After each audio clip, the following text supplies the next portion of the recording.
اللہ جل شانہ ہر انسان کو چھوٹے بڑے سبب میں رکھ کر اور اچھے برے حال سے گزار کر آزمانا چاہتے ہیں کہ اس سبب میں اور اس حال میں یہ حکم کو سامنے رکھ کر جیتا ہے یا خواہش کو سامنے رکھ کر کے جیتا ہے۔ اس لیے کہ دنیا میں جینے کے دو ہی راستے ہیں، تیسرا کوئی راستہ نہیں ہے۔ ایک راستہ حکموں والا راستہ ہے اور ایک راستہ خواہشات والا راستہ ہے۔ حکموں والا راستہ یہ نبیوں والا راستہ ہے جو جنت کا راستہ ہے، اور خواہشات والا راستہ فرعون کا، شداد کا، حامان کا، ابی بن خلف کا راستہ ہے جو جہنم کا راستہ ہے۔ اللہ جل شانہ نے آزمانے کے لیے ان اسباب اور حالات کو پیدا کیا، باقی کامیابی کا تعلق اللہ نے صرف دین کے ساتھ میں رکھا ہے۔ اسی لیے ہم سے پہلے جو لوگ دنیا میں گئے ان کے واقعات کو اللہ نے بیان فرمایا ہے کہ حضرت سلیمان علیہ السلام اور داؤد علیہ السلام کو اللہ نے بہت بڑی حکومت دیا تھا، اور ان دونوں کو حکومت کے نقشے میں رکھ کر اللہ نے چمکا دیا اور کامیاب کر دیا۔ اور فرعون اور نمرود کے پاس میں بھی بڑی حکومت تھی، اللہ نے ان دونوں کو حکومت پہ رکھ کر اجاڑ دیا اور ناکام کر دیا۔ مال قارون کے پاس تھا، اللہ نے قارون کو اس کے مال کے ساتھ زمین میں دسا دیا اور قیامت تک دستا ہی چلا جائے گا۔ اور مال عبد الرحمن ابن عوف رضی اللہ تعالیٰ عنہ کے پاس میں بھی تھا، اور اتنا مال تھا کہ جب ان کے انتقال کے بعد ان کی وراثت کو تقسیم کرنے کے لیے لوہے کی اینٹوں کو کاٹا گیا تو کاٹنے والوں کے ہاتھوں میں چھالے پڑ گئے، لیکن اتنے مال نے ان کو نقصان نہیں دیا۔ ان 10 صحابہ میں سے ہے جن کو اللہ کے نبی صلی اللہ علیہ وسلم نے دنیا ہی میں جنت کی بشارت کی۔ تو مال ایک طرف ہے، مال دوسری طرف ہے، ایک طرف ناکامی ہے، ایک طرف کامیابی ہے۔ ایسے ہی وزارت حامان کے پاس تھی، اللہ نے حامان کو وزارت میں اجاڑ دیا، اور یوسف علیہ السلام کو اللہ تعالیٰ نے وزارت میں چمکا دیا۔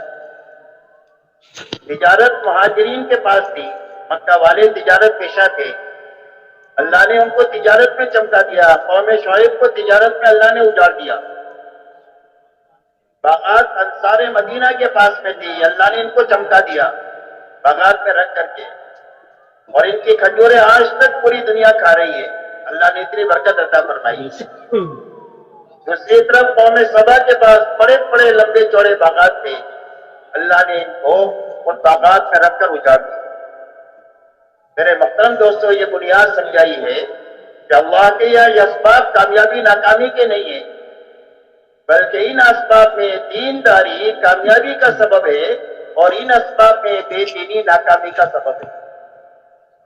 اسی لیے دعوت اور تبلیغ کی محنت سے کسی کا سبب چھڑانے کی محنت نہیں ہے، اور کسی کے حال کو بدلنے کی محنت نہیں ہے، بلکہ محنت اس بات کی ہے کہ جتنے ایمان والے جہاں کہیں بھی آباد ہے وہ اپنی زندگی میں محنت کر کے جتنی طاقت پیدا کر لے کہ اس شعبوں میں حکموں پر چلنا آسان ہو جائے، خواہش سے نکلنا آسان ہو جائے۔ اس کی محنت دعوت اور تبلیغ کے راستے سے ہے، اس لیے کہ جب حکموں کے ساتھ آدمی زندگی گزارے گا اپنی زندگی کے ہر شعبے میں اور اپنے ہر حال میں، تو اس کے ہر حال میں رہتے ہوئے اللہ اس کو کامیاب بھی کر دیں گے، برکت اور رحمت والی زندگی اس کو عطا فرمائے۔ اسی لیے فرمایا ایک آدمی تاجر ہے، اس کی تجارت دنیا میں ہے، دین ہے، اگر سچائی اور امانت داری کے ساتھ یہ کرتا ہے۔ اسی لیے فرمایا تاجر الصدوق الامین مع النبیین والصدیقین والشہداء، فرمایا سچا اور امانت دار تاجر کل قیامت کے دن نبیوں کے ساتھ، صدیقین کے ساتھ اور شہداء کے ساتھ اٹھایا جائے گا۔ اس کی تجارت دنیا نہیں ہے، اس کی تجارت دین ہے، اس سے اس کی آخرت بھی بنے گی، اس کی دنیا بھی اللہ بنائے گا۔ ایک آدمی کھیتی کرتا ہے، فرمایا جب تک کھیتی ہری بھری ہوتی ہے وہ اللہ کی پاکی بیان کرتی ہے اور اس کا ثواب کسان کو ملتا ہے۔ اگر اس کھیتی میں سے جانور دانہ کھا جائے یا چور چوری کر جائے، فرمایا اس پر اس کو صدقے کا ثواب ملے گا کسان کو۔ ایک آدمی کے نصیب میں مزدوری ہے، غریب بنایا اللہ نے، فرمایا صبح سے شام تک یہ مزدوری کرتا ہے، امانت داری کے ساتھ، سچائی کے ساتھ، کام میں بھی چوری نہیں کرتا اور مال میں بھی چوری نہیں کرتا ہے، تو فرمایا اس حال میں شام کو واپس آتا ہے کہ اللہ تعالیٰ اس کو مقدر کی روزی بھی دے دیتے ہیں اور اللہ تعالیٰ اس کے سارے گناہوں کو بھی معاف فرما دیتے ہیں۔ دن بھر کی محنت سے گناہ بھی معاف ہو جائیں گے، مقدر کی روزی بھی مل جائے گی اور برکت والی ملے گی کہ کتنی بھی تھوڑی ہوگی لیکن ضرورت اٹکے گی نہیں، ضرورت پوری ہو جائے گی، اور اس برکت کے راستے سے آخرت بھی اللہ تعالیٰ بنا دیں گے۔ فرمایا ایک آدمی کے نصیب میں اللہ نے حکومت رکھی ہے، ملک کا، اقلیم کا، اللہ نے اس کو بادشاہ بنایا ہے، لیکن وہ بادشاہت میں انصاف کے ساتھ میں بادشاہت کرتا ہے اور انصاف کے ساتھ حکومت کرتا ہے۔ تو فرمایا اس کی حکومت دنیا نہیں ہے، اس کا حکومت کرنا دین ہے، اور اللہ تعالیٰ اس کا وہی کرام فرمائیں گے کہ قیامت کے دن میں جب کہ اللہ کے عرش کے سوا کوئی سایہ نہیں ہوگا، اللہ اس کو عرش کے سائے میں جگہ عطا فرمائیں گے جو دنیا میں حکومت انصاف کے ساتھ کرے۔ اس لیے ہمارے کام سے کسی کی حکومت لینا مقصود نہیں ہے اور کسی کا مال لینا مقصود نہیں ہے، بلکہ اس مقصد سے مقصود یہ ہے کہ جو جس حال میں ہے اس حال میں اللہ کے دین پر چلنے کی طاقت پیدا کر دے اور حرام سے بچنے کی طاقت پیدا کر دے۔ اس لیے کہ آدمی اپنے دین پر جو چلے گا وہ اندر کی طاقت سے چلے گا۔ معلومات کی وجہ سے آدمی دین پر نہیں چل سکتا اور آدمی وسائل کی وجہ سے دین پر نہیں چلتا کہ مسجد ہوگی تو نماز پڑھے گا، ایسا نہیں ہے۔ اور آدمی کو یہ معلوم ہے کہ 5 وقت کی نماز پڑھنا فرض ہے تو یہ نماز پڑھے گا، ایسا نہیں ہے۔ کہ بھئی لوگوں کو معلومات ہے کہ نہیں اور دین پر چلنے کے وسائل ہے کہ نہیں، لیکن زندگی میں دین نہیں ہے۔ تو دین نہ ہونے کی وجہ یہ ہے کہ اندر میں دین پر چلنے کی طاقت نہیں ہے، طاقت کی کمی ہے، کفر کی وجہ سے نہیں بلکہ ضعف ایمان کی وجہ سے اور یقین کی کمزوری کی وجہ سے اندر میں فرائض پر کھڑا ہونے کی اور حرام سے بچنے کی طاقت نہیں۔ یہ محنت اس بات کی ہے کہ ہر فرد امت کی زندگی میں وہ طاقت پیدا ہو جائے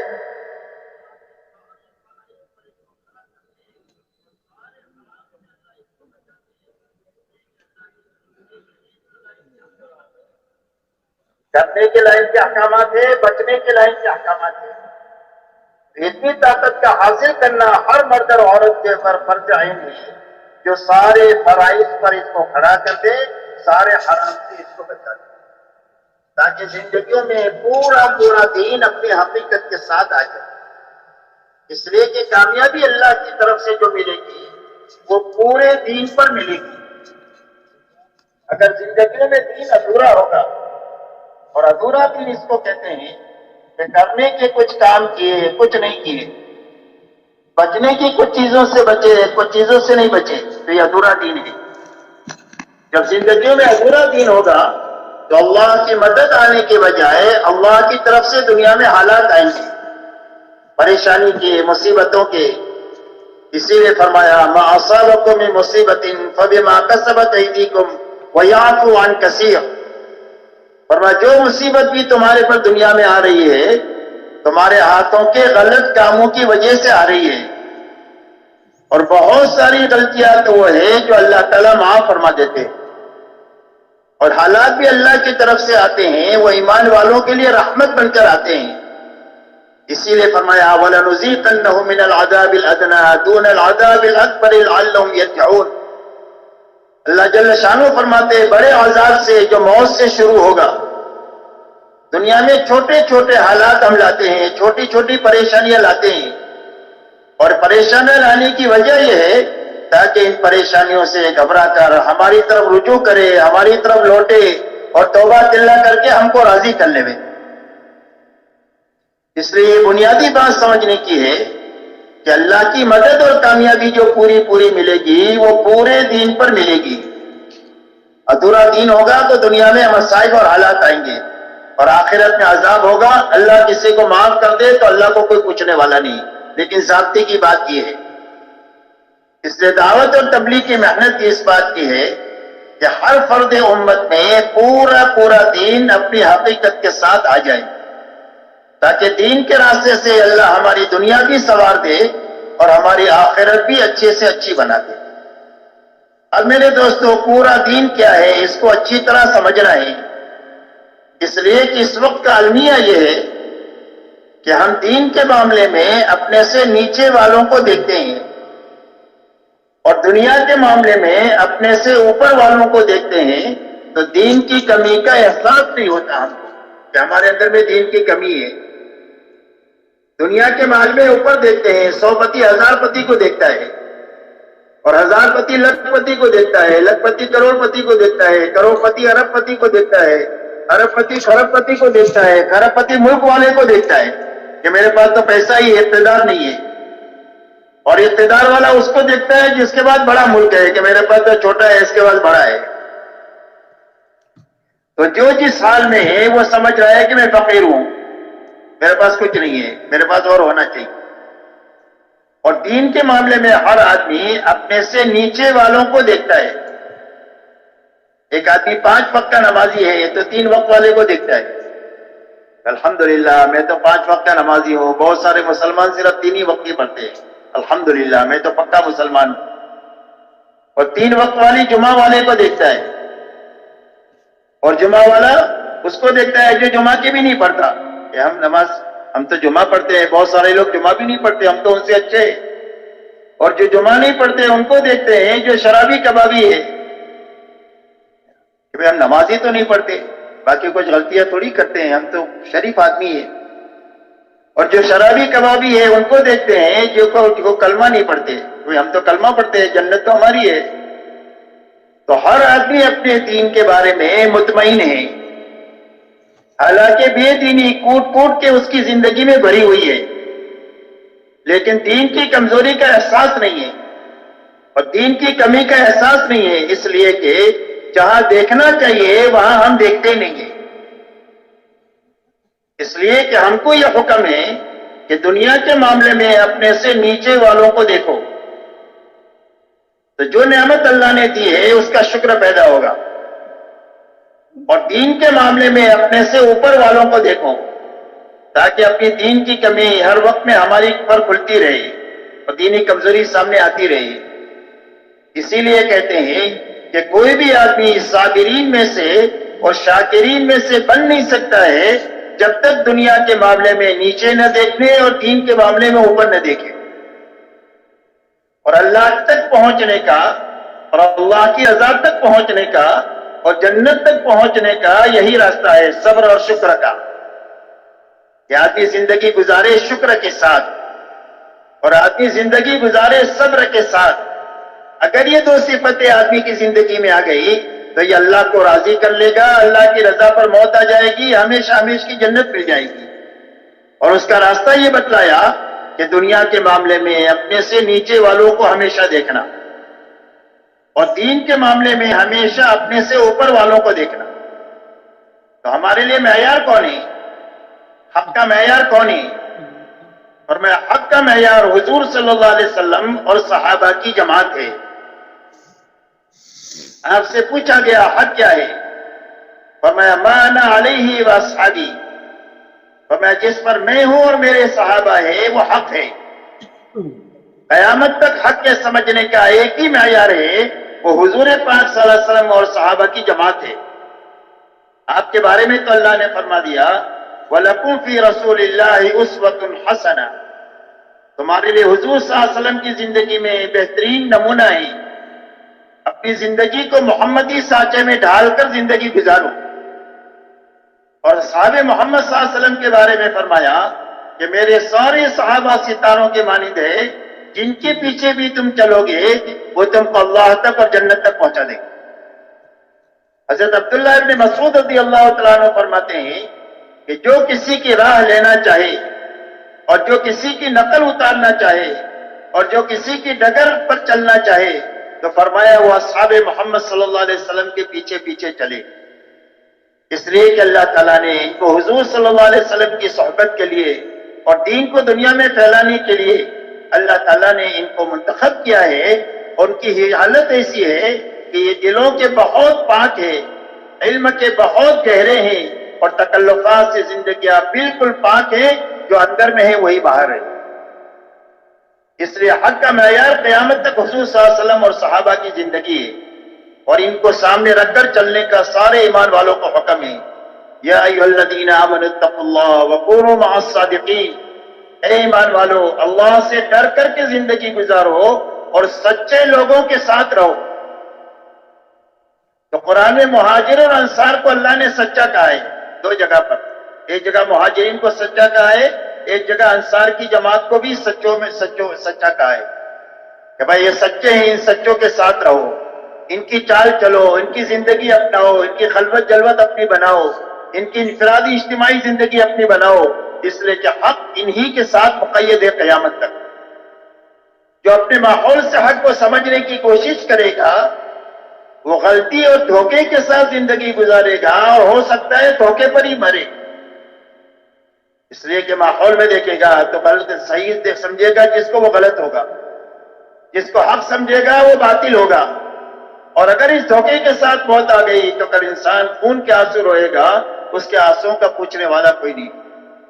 اسی لیے میرے محترم دوستو، مولانا الیاس صاحب رحمۃ اللہ علیہ سے جب بات پوچھی گئی کہ آپ اس محنت سے کیا چاہتے ہیں، تبلیغ کی محنت سے سب سے کہتے ہو نکلو نکلو نکلو، تو آپ اس محنت سے چاہتے کیا ہوں؟ فرمایا اس محنت سے میں یہ چاہتا ہوں کہ حضور صلی اللہ علیہ وسلم اس دنیا سے تشریف لے جانے کے وقت میں امت کو جس سطح پر چھوڑ کر گئے تھے دوبارہ امت اس سطح پر پہنچ جائے، میں اس محنت سے یہ چاہتا ہوں۔ یہ ہماری منزل طے کیا کہ تبلیغ کی محنت کیوں ہے؟ فرمایا وہاں تک جانے کے لیے ہے۔ ہر آدمی اپنی منزل یہ بنا کر چلنا شروع کرے، یا تو اللہ وہاں تک پہنچا دیں گے، اس لیے کہ صحابہ کو صحابہ اللہ ہی نے بنایا ہے، وہ اللہ اس بات پر قادر ہے کہ 20ویں صدی کے ایمان والوں میں وہ بنیادیں زندہ کر دے جو بنیادیں اللہ نے صحابہ میں زندہ فرمائی۔ تو صحابہ میں کیا بنیادیں تھی؟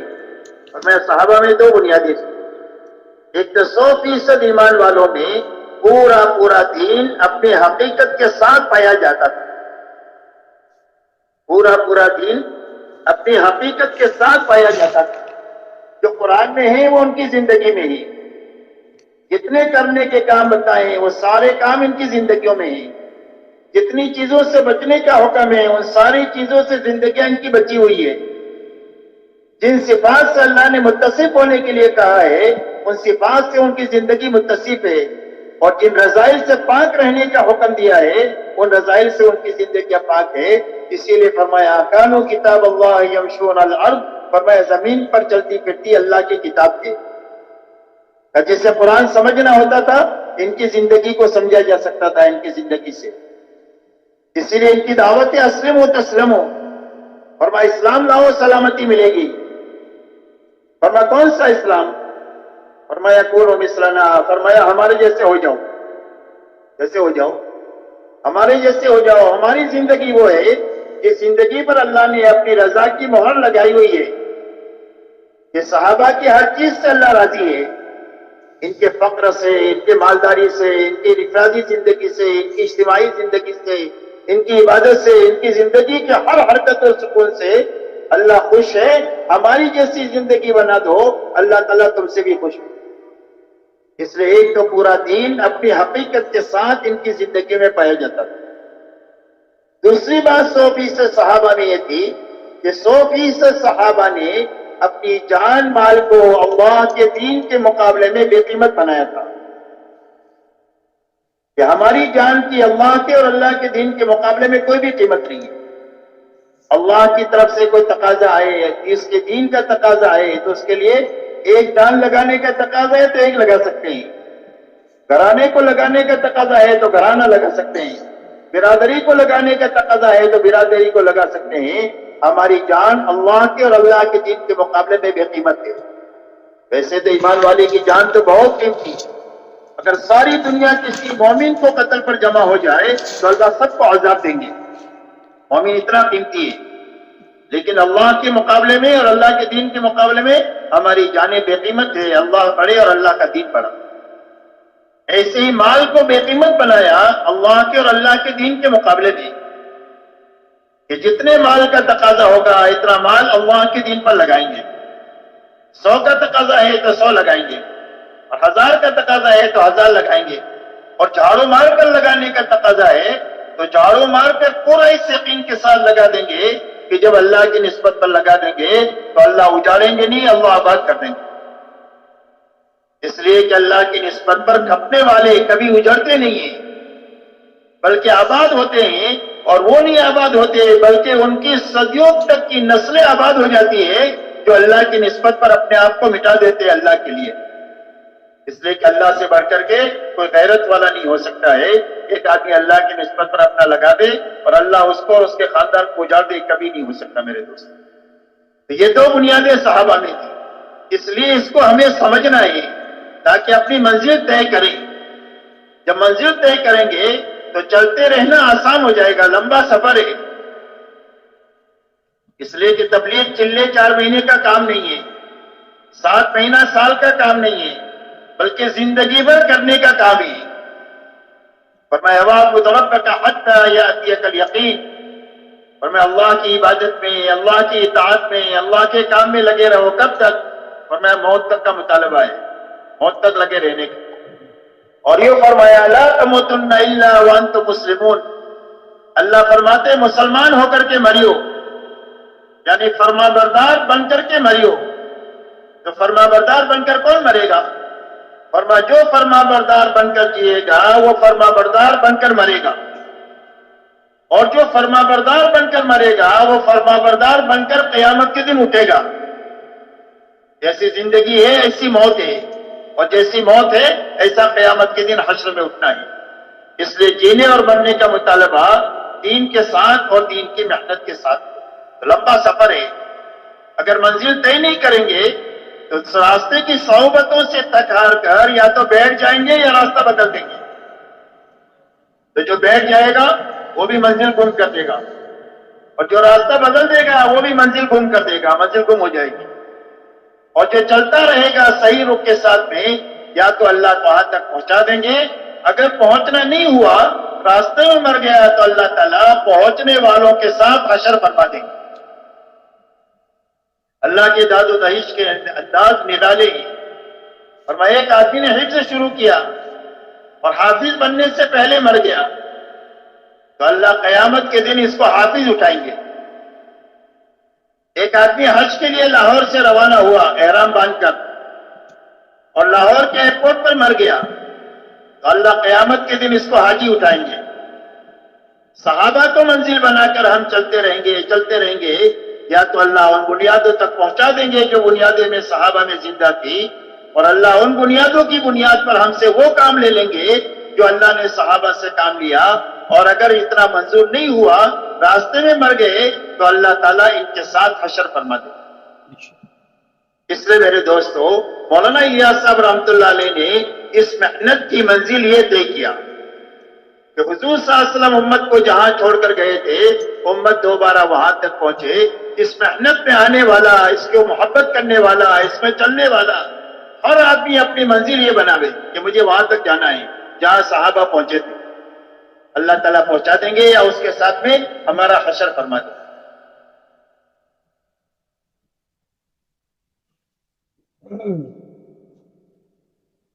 تو ان دو بنیادوں پر حضور صلی اللہ علیہ وسلم نے امت کو چھوڑا تھا۔ ان بنیادوں کو اچھی طرح سمجھنا ہے۔ ان بنیادوں میں سب سے پہلی بنیاد لا الہ الا اللہ محمد رسول اللہ ہے۔ ایمان 24 گھنٹے فرض ہے۔ نماز تو دن میں 5 مرتبہ فرض ہے، روزے سال میں 1 مرتبہ فرض ہے، زکوٰۃ سال میں 1 مرتبہ فرض ہے، اور ہر زندگی میں 1 مرتبہ فرض ہے، لیکن ایمان 24 گھنٹے کے اعتبار سے فرض ہے۔ اللہ نہ کرے اگر ایک آدمی 100 سال ایمان کی حالت میں زندگی گزارنے کے بعد میں چند لمحوں کے لیے اگر ایمان سے نکل جائے گا تو 100 سال کی ساری عبادت اس کی ختم ہو جائے گی۔ اور 100 سال کفر میں زندگی گزارنے والا 1 مرتبہ دل کی تصدیق کے ساتھ لا الہ الا اللہ محمد رسول اللہ پڑھ لے گا تو 100 سال کا کفر دھل جائے گا۔ اور 100 سال کے سارے بڑے بڑے گناہ، سارے قتل، ساری چوری، ساری بدکاری، سارے گناہ 1 مرتبہ کلمہ پڑھنے پر سارے کے سارے ختم ہو جائیں۔ اور ایمان اس لیے 24 گھنٹے کے اعتبار سے فرض ہے، اور ایمان میں ادنا کھوٹ کی معافی کی گنجائش نہیں ہے۔ فرمایا ان اللہ لا یغفر ان یشرک بہ ویغفر ما دون ذلک لمن یشاء، فرمایا اللہ شرک کے گناہ تو معاف نہیں کریں گے، باقی بڑے بڑے گناہ جس کے لیے بھی چاہیں گے معاف فرما دیں گے۔ 100 آدمی کے قاتل کو معاف کر دیں گے توبہ کی نیت پر، لیکن شرک کے گناہ کو اللہ معاف نہیں فرمائیں گے۔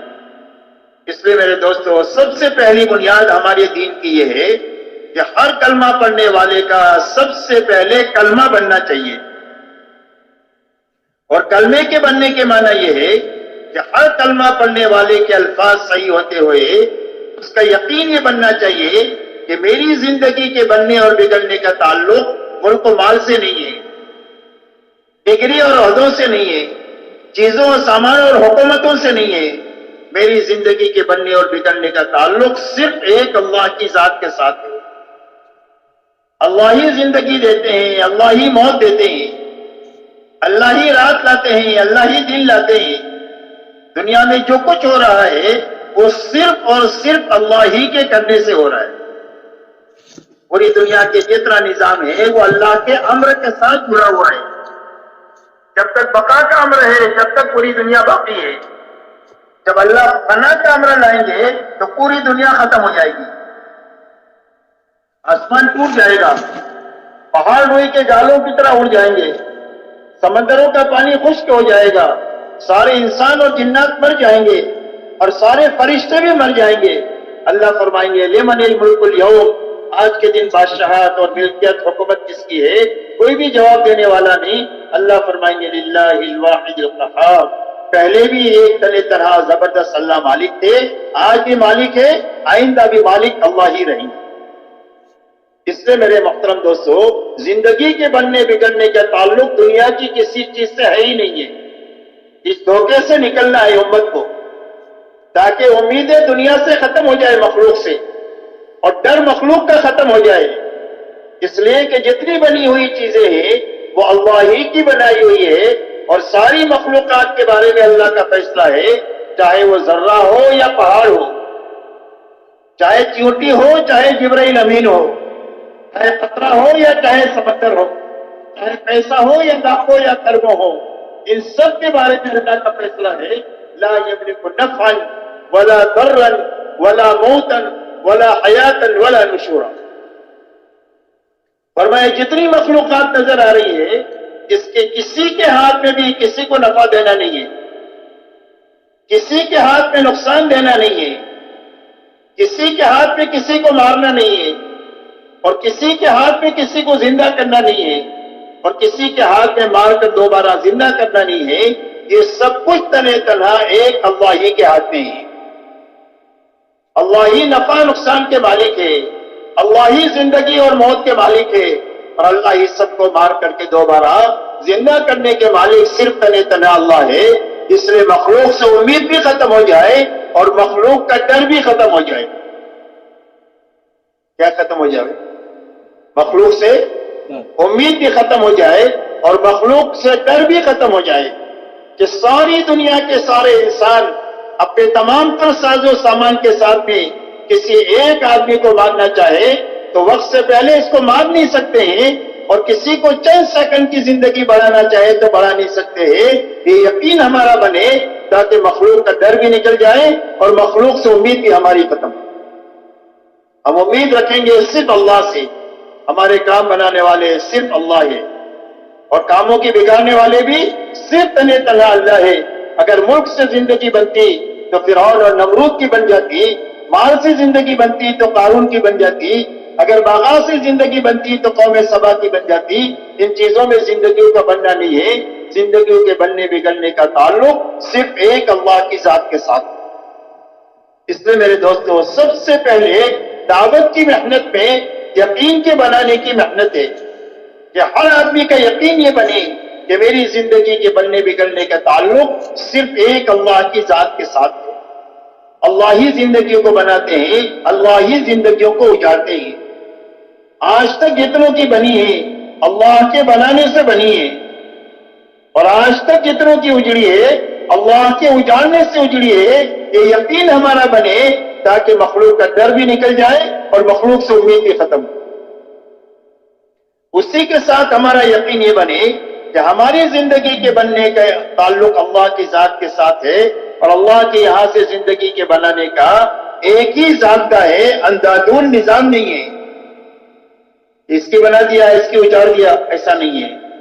اللہ علیم ہے اور حکیم ہے، اللہ کا علم بھی بڑا اور اللہ کی حکمت بھی بڑی، تو اللہ اپنے علم اور حکمت سے زندگیوں کو بناتے بھی ہے اور بگاڑتے بھی ہے، اور بنانے کا ایک ہی ضابطہ ہے اور وہ صرف محمد الرسول اللہ ہے۔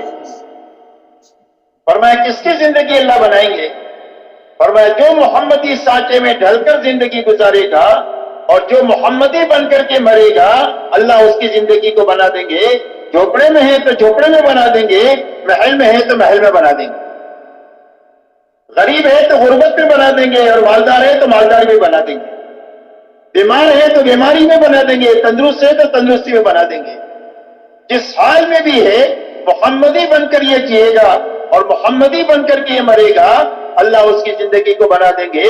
زندگی کے بنانے کا ایک ہی ضابطہ ہے اور وہ محمدی بن کر جینا اور محمدی بن کر کے بننا ہے۔ اس لیے دعوت و تبلیغ کی محنت اس بات کی ہے کہ ہر ایمان والا اپنے سر کے بالوں سے لے کر پیر کے ناخن تک محمدی بن کر جینا سیکھ لے، محمدی بن کر کے مرنا سیکھ لے، تاکہ جس حال میں ہے اللہ تعالیٰ اس کی زندگی کو اچھے سے اچھی بنا دے۔ اور دنیا کی زندگی اچھی بننے کے معنی یہ ہے کہ اللہ دلوں میں اطمینان، چین اور سکون دیں گے۔ جھوپڑے میں ہے لیکن چین اور سکون ہوگا، آپس میں محبتیں اللہ دیں گے، جھگڑے ختم ہو جائیں گے، دین کی وجہ سے محبتیں زندہ ہو جائے گی، محبتوں سے زندگی آسان ہو جاتی ہے، دعاؤں میں قبولیت پیدا کر دیں گے۔ دنیا حالات کا گھر ہے، کبھی خوشی ہے کبھی غم ہے، تو حالات سے حل کیسے نکلے گا آدمی؟ اور اللہ کے نکالنے سے نکلے گا، اور اللہ سے نکلنے کا راستہ حالات کا صرف زاری کا ہے اور دعا کا ہے۔ تو اللہ دعاؤں میں قبولیت دے دیں گے ہر ایمان والے کی، جب اللہ سے کہے گا تو اللہ اس کی دعا پر اس کے کام بنا دیں گے۔ مقدر کی تھوڑی روزی زیادہ روزی حلال اور برکت والی بنا کر کے دیں گے۔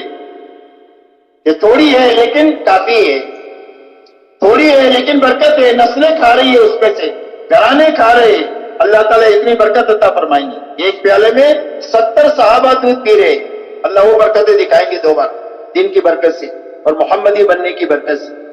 اس لیے میرے دوستو یہ محنت اس بات کی ہے کہ سب سے پہلے ہر ایمان والے کا کلمہ ٹھیک ہو جائے، یقین بھی ٹھیک ہو جائے، اور زندگی بھی سر کے بالوں سے لے کر پیر کے ناخن تک محمدی سانچے میں ڈھل جائے۔ اس لیے کہ اللہ والا بننے کا سب سے مختصر راستہ اور شارٹ کٹ راستہ وہ سنت والا راستہ ہے، سارے خطرات سے پاک راستہ سنت والا راستہ ہے۔ محفوظ طریقے سے اللہ تک آدمی پہنچ جائے گا سنت کے راستے سے۔ اس لیے کہ جب سنت والی زندگی ہوگی تو نفس اور شیطان کے عمل دخل سے آدمی محفوظ ہو جائے گا۔ حدیث پاک میں آتا ہے کہ آدمی نے گھر کا دروازہ بند کیا بسم اللہ کہہ کر، اور آدمی نے کھانا شروع کیا بسم اللہ کہہ کر، تو شیطان کہتا ہے یہاں کھانے کی بھی گنجائش نہیں، یہاں رہنے کی بھی گنجائش نہیں، مول لگ گئی اس کے اوپر۔ شیطان اس گھر میں داخل نہیں ہو سکتا جو گھر کا دروازہ بسم اللہ کر کے رات کو بند ہوگا، اور جس کھانے کو بسم اللہ کر کے شروع کیا جائے گا اس کھانے میں شیطان شریک نہیں ہو سکتا۔ زندگی میں کسی کام میں جو کام سنت کے مطابق ہوگا اس کے اوپر عمل شیطان کا عمل دخل ختم ہو جائے۔ اس لیے میرے دوستو سب سے پہلے کلمہ بنانے کی یہ محنت ہے کہ ہر ایمان والے کا اس محنت کے ذریعے سے کلمہ بن جائے، اور کلمے کے راستے سے ہماری عبادت کی لائن ٹھیک ہو جائے۔ اس لیے کہ ایمان اور عبادت یہ دونوں اللہ کے بڑے بڑے حق ہیں۔ ایمان میں کسی کو شریک کرنے کی گنجائش نہیں، ایسی عبادت میں بھی کسی کی شرکت کی گنجائش نہیں۔ عبادت صرف اللہ کا حق ہے اور ایمان صرف اللہ کا حق ہے، یہ 2 بڑے بڑے اللہ کے حق ہے، ایمان اور عبادت۔ اس لیے اپنی عبادت کی لائن کو اچھے سے اچھی بنانا، عبادت میں جانی عبادت بھی ہے اور مالی عبادت بھی ہے۔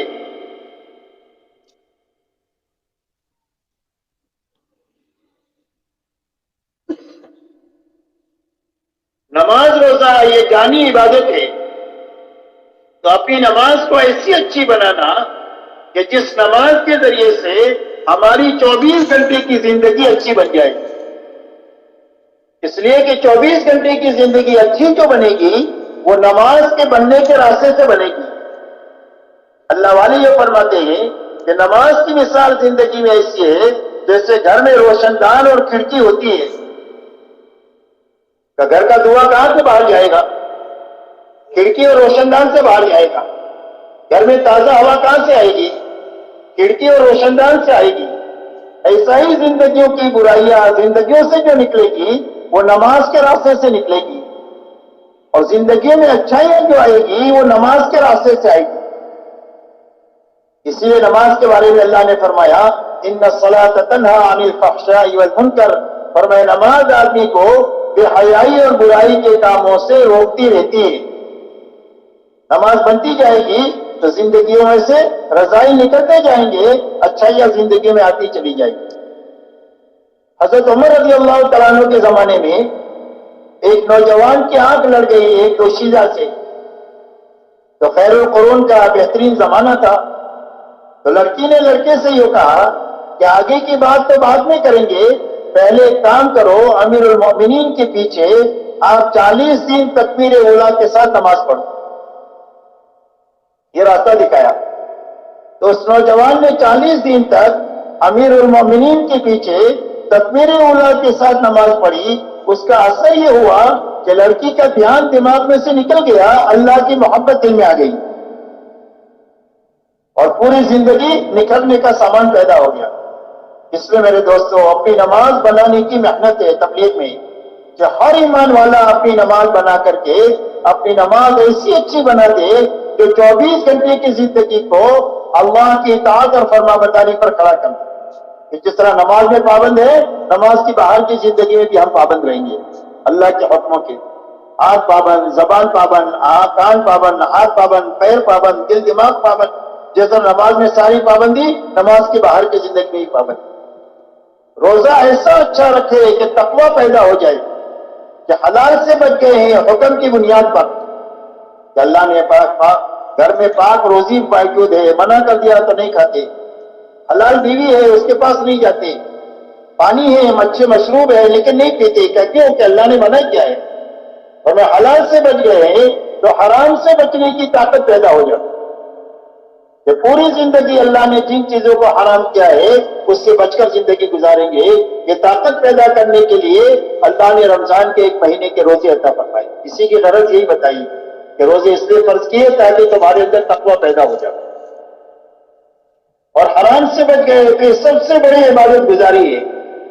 حدیث پاک میں فرمایا اتق المحارم تکن عبد الناس، فرمایا حرام سے بچ جاؤ تم سب سے بڑے عبادت گزار ہو۔ حرام سے بچنا یہ سب سے بڑی عبادت گزاری ہے۔ 24 گھنٹہ نماز ہے، تسبیح ہے، تلاوت نہیں کر سکتا ہے، لیکن حرام سے بچ کر 24 گھنٹہ آدمی عبادت گزار رہ سکتا ہے، اور تقوی زندگی میں آ جائے تو اللہ تعالیٰ غلطیوں کو معاف کر دیں گے، اللہ تعالیٰ روزی میں برکت دے دیں گے، ایسی جگہ سے جہاں سے وہم و گمان بھی نہ ہو۔ کوئی الجھن آ گئی، پریشانی آ گئی، مقدرات آ جاتی ہے، تو الجھن سے نکلنے کی بنیاد تقوی ہے، تقوی کی بنیاد پر اللہ الجھن سے نکال دیں گے، اور نیکی ہوگی تو نیکی کا بھاؤ قیامت کے دن اللہ بڑھا دیں گے، اور نیکی میں وزن جو بڑھے گا وہ تقوی کی برکت سے بڑھے گا۔ آپ انداز لگائے کہ تقوی کی برکت سے نیکی میں کتنا وزن پیدا ہوتا ہے۔ حضرت عمر بن الخطاب رضی اللہ تعالیٰ عنہ صدیق اکبر سے یہ فرماتے ہیں کہ اگر آپ ایک دن کی نیکی مجھے دے دو، آپ کے وصال کے دن کی نیکی اور آپ کی ہجرت کی رات کی نیکی جس میں آپ ساتھ میں تھے آپ کے، وہ مجھے دے دو تو میں اپنی پوری زندگی کی نیکی آپ کو دینے کے لیے تیار ہوں۔ ایک دن اتنا بھاری اور ایک رات اتنی بھاری، یہ تقوی کی برکت سے ہے۔ صدیق اکبر کو اللہ نے قرآن میں سب سے زیادہ اللہ سے ڈرنے والا بتایا ہے، نبیوں کے بعد سب سے زیادہ اللہ سے ڈرنے والے ہیں۔ اس لیے میرے محترم دوستو فرمایا ایسے اچھے روزے ہمارے اندر اور امت میں زندہ ہو جائے کہ جس کے راستے سے حرام سے بچنے کی طاقت پیدا ہو۔ زکوٰۃ اتنی خوش دلی کے ساتھ ایک ایک پائی کی نکالی جاوے کہ دلوں کا بخل ختم ہو جاوے، حج ایسا سیکھ کر اچھی طرح کیا جائے جو پوری زندگی کو اطاعت کے پر کھڑا کر دے۔ اسی لیے حج ہے، اطاعت سکھانے کے لیے، تو اپنی عبادت کی لائن کو اچھے سے اچھی بنانا، یہ دوسری بنیاد ہے ہماری دین کی۔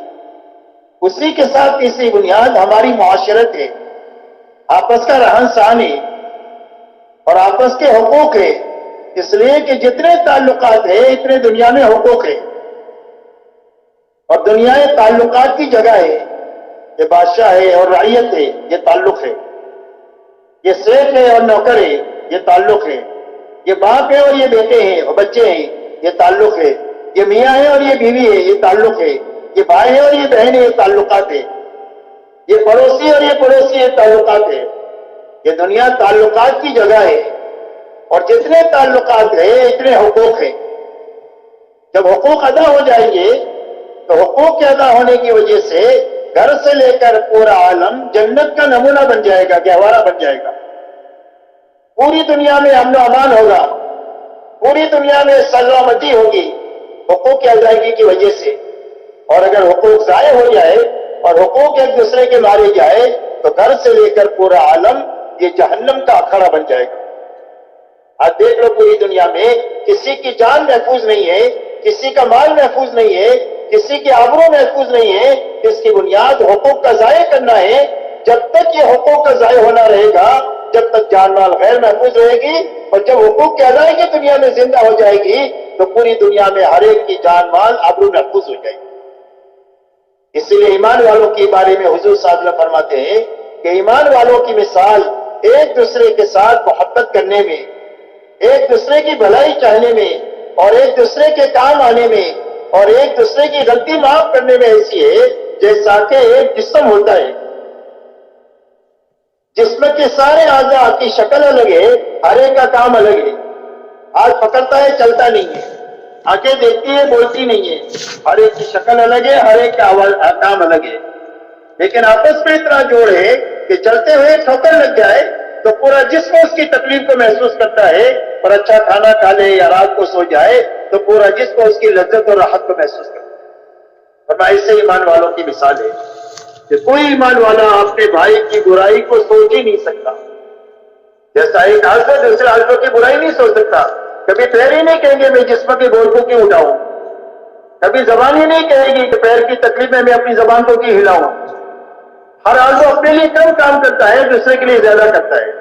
فرمایا ایمان والوں کی مثال یہ ہے، اور جب ایمان والے آپس میں ایک ہوں گے اور نیک ہوں گے تو اللہ کی مدد کے مستحق ہو جائیں گے۔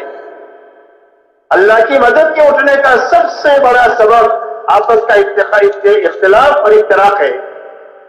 جب امت مختلف کھانوں میں بڑھ جاتی ہے، زبان کے لیول پر، زبان کے وجہ سے، یا قوم کی وجہ سے، یا وطن کی وجہ سے، یا رنگ و روپ کی وجہ سے، جب مختلف کھانوں میں امت بڑھ جاتی ہے تو اللہ کی مدد سے محروم ہو جاتی ہے۔ اسی لیے حضور پاک صلی اللہ علیہ وسلم نے جاہلیت کی ساری رگوں کو کاٹا ہے، اور کاٹ کر آپ نے امت کو ایک بنایا ہے اور نیک بنایا ہے، اور پوری امت کو اللہ پر جمع کیا ہے۔ کہ امت کون ہے؟ کہ اللہ والے ہیں، انما المؤمنون اخوہ، کہ سارے ایمان والے آپس میں بھائی بھائی ہیں۔ سب سے بڑا رشتہ ایمان کا رشتہ ہے۔ اسی لیے غزوہ بدر کے موقع پر جب قیدیوں کے بارے میں رائے لی گئی تو حضرت عمر رضی اللہ تعالیٰ نے جو رائے دیا وہ یہ رائے دیا کہ اللہ کے نبی، میری رائے یہ ہے کہ ہر ایمان والے کا کوئی نہ کوئی رشتہ دار سامنے قیدی ہے، اس ایمان والے کے ہاتھ میں اس کے رشتہ دار کو دے دو، کافر بیٹے کو مسلمان بیٹے کے ہاتھ میں دے دو، باپ کو اس کی گردن مار دے، بھائی کو بھائی کے ہاتھ میں دے دو، چاچا کو بھتیجے کے ہاتھ میں دے دو، تاکہ اللہ کے سامنے ہم ثابت کر دیں کہ ہم سارے رشتوں سے اوپر اٹھ چکے ہیں، ہمارا رشتہ سب سے بڑا رشتہ ایمان کا ہے، جو ایمان والا ہے جو ہمارا ہے، جو ایمان والا نہیں وہ ہمارا نہیں۔ اس لیے میرے محترم دوستو، ایمان والوں کی مثال اللہ کے نبی صلی اللہ علیہ وسلم نے یہ دیا، اور یہ فرمایا تم میں کا کوئی بھی کامل مومن بن نہیں سکتا ہے جب تک وہ اپنے بھائی کے لیے وہ چیز پسند نہ کرے جو اپنے لیے پسند کرتا ہے۔ یہی انصاف ہے، ہماری معاشرت کی بنیاد انصاف پر ہے کہ اپنے لیے جو پسند کریں گے اپنے سارے ایمان والے بھائیوں کے لیے پوری دنیا میں پسند کریں گے، جس قوم کا ہو، جس وطن کا ہو، جس زبان کا ہو، جس رنگ کا روپ کا ہو، وہ ایمان والا ہے، وہ ہمارا ہے۔ یہ سب سے بڑا رشتہ ہے، اس لیے فرمایا اس کے لیے وہ پسند کریں گے جو اپنے لیے پسند کریں گے۔ صرف وہی نہیں کریں گے بلکہ احسان بھی کریں گے، ضرورت پڑنے پر اپنی ضرورت کو اٹکا کر اس کی ضرورت پوری کریں گے۔ 7 گھروں میں بکری کی سری گھوم پھر کر پہلے گھر پر واپس آتی ہے ان کے فقر کا بھی پتہ دیتی ہے اور ان کے اخلاق کا بھی پتہ دیتی ہے، بھلے بھائی میں بھوکا رہ جاؤں میرا بھائی کھانے۔ 3 صحابی بھوک پیاس کے حالت میں مر رہے ہیں، اپنے بھائی سے پہلے پانی پینے کو پسند نہیں کر رہے۔ ہمارا ایمان والا بھائی ہے، اس کو ہم اپنی ضرورت کو اٹکائیں گے، اس کی ضرورت کو پوری کریں گے۔ ہماری معاشرت کی بنیاد حیا پر ہے، حیا زندگی میں ہوتی ہے تو انسان بہت سارے گناہوں سے بچا رہتا ہے۔ اس لیے فرمایا اذا فاتک الحیا فافعل ما شئت، فرمایا جب حیا ختم ہو جائے تو جو چاہے وہ کرو۔ شرم ہی کی وجہ سے بہت سارے گناہوں سے آدمی بچتا ہے، شرم ختم ہوئی تو آدمی کے اوقات ختم ہو گئے۔ اور یہ فرمایا ہماری معاشرت کی بنیاد سادگی پر ہے، تعیش سے منع کیا گیا کہ اپنے آپ کو عیش کا عادی نہیں بنانا، راحت پسندی کا عادی نہیں بنانا، اپنے آپ کو مجاہدے کا عادی بنانا، جفاکشی کا عادی بنانا، اپنے آپ کو کم سے کم چیزوں سے اپنی ضرورت کے پورے کرنے کا عادی بنانا۔ اس لیے کہ سادگی ہوگی تو زندگی آسان ہو جائے گی، ورنہ راحت پسندی میں زندگی مشکل ہو جائے گی۔ اس کے لیے بہت کمانا بھی پڑتا ہے اور بہت تھکنا بھی پڑتا ہے۔ اس لیے میرے دوستو ہماری معاشرت حضور صلی اللہ علیہ وسلم والی معاشرت بنے کہ جس کے راستے سے دنیا کے ہر ایمان والے کو اپنے دوسرے ایمان والے سے نفع پہنچے، کسی کو اس سے نقصان نہ پہنچے، کسی کی غلطی ہو تو اس کو درگزر کرے، کوئی مصیبت میں ہے تو اس کا ہاتھ بٹائے۔ یہ ہماری معاشرت کی بنیادیں۔ اسی کے ساتھ میرے محترم دوستو، اللہ تعالیٰ نے اس دنیا کو ضرورت کے پوری کرنے کی جگہ بنایا ہے، یہ خواہشات کے پوری کرنے کی جگہ نہیں ہے۔ ہر انسان میں اللہ نے ضرورت بھی رکھی ہے، خواہش بھی رکھی ہے۔ ضرورت محدود ہے، خواہش لامحدود ہے۔ ضرورت کے پورا کرنے کا بھی اللہ نے وعدہ کیا اور خواہش کے بھی پورا کرنے کا اللہ نے وعدہ کیا، لیکن ضرورت کے پورا کرنے کا وعدہ اللہ نے دنیا میں کیا، اس لیے کہ خواہش لامحدود ہے اور ضرورت محدود ہے۔ دنیا میں ضرورت پوری ہو سکتی ہے، خواہش کسی کی پوری نہیں ہو سکتی۔ اس لیے خواہش کی پوری کرنے کا وعدہ اللہ نے جنت میں کیا۔ اور ہر انسان کی 5 ضرورتیں ہیں، کھانا ہے، کپڑا ہے، مکان ہے، سواری ہے اور شادی ہے۔ ہر مرد اور عورت کی 5 ضرورتیں ہیں۔ ان ضرورتوں کو حلال طریقے سے حاصل کرنا، سنت طریقے پر پوری کرنا، حرام سے بچنا اور اسراف سے بچنا۔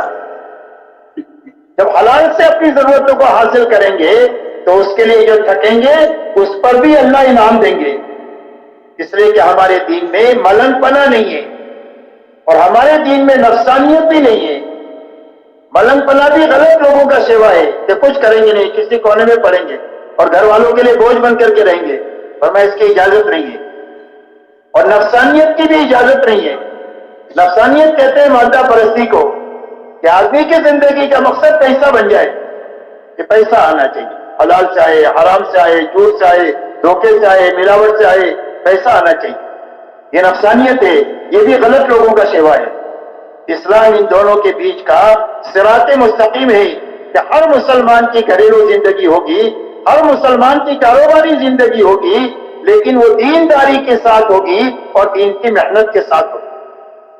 اس پابندی کے ساتھ اللہ تعالیٰ نے اسلام عطا فرمایا۔ ہمارا دین میں کرو یا مرو نہیں ہے، بلکہ آسانیاں ہیں، اور اتنی آسانیاں ہیں کہ ہر آدمی دین پر ہر زمانے میں ہر حال میں چل سکتا ہے۔ اللہ نے اتنا آسان دین دیا، اس لیے اپنی ضرورتوں کو حلال طریقے سے حاصل کرنا، سنت طریقے پر پورا کرنا۔ رہا خواہشات، اس کو آخرت کے لیے چھوڑنا۔ دنیا میں اللہ نے خواہشات کیوں رکھی ہے ہر آدمی میں لامحدود؟ فرمایا اس کو پورا کرنے کے لیے نہیں رکھی ہے، اس کو حکم کے مقابلے میں توڑنے کے لیے رکھی ہے۔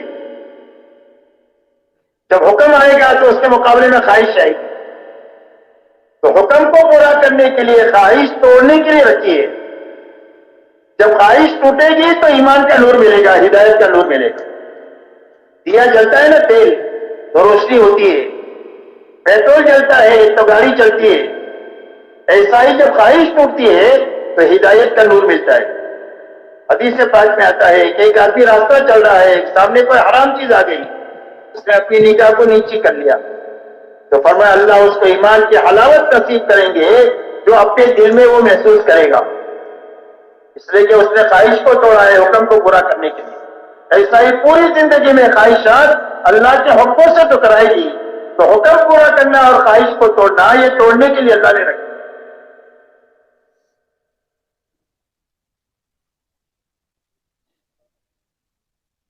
اور خواہش پوری کہاں کریں گے؟ فرمایا جنت میں پوری کریں گے. اس لیے کہ آخرت لامحدود ہے، تو وہاں پر لامحدود خواہشات پوری ہوگی. اسی لیے فرمایا وَلَكُمْ فِيهَا مَا تَشْتَهِي أَنفُسُكُمْ وَلَكُمْ فِيهَا مَا تَدَّعُونَ. فرمایا تمہارے لیے جنت میں وہ ہے جو تمہارا جی چاہے. کبھی جی کے چاہنے کی کوئی حد ہے؟ جی تو کچھ بھی چاہ سکتا ہے. کہ بھائی کسی فقیر سے یوں کہو کہ پوری دنیا کا بادشاہ بننا چاہتا ہے تو کہ بھائی کیا کہے گا؟ ہاں کہے گا کہ نہ کہے گا؟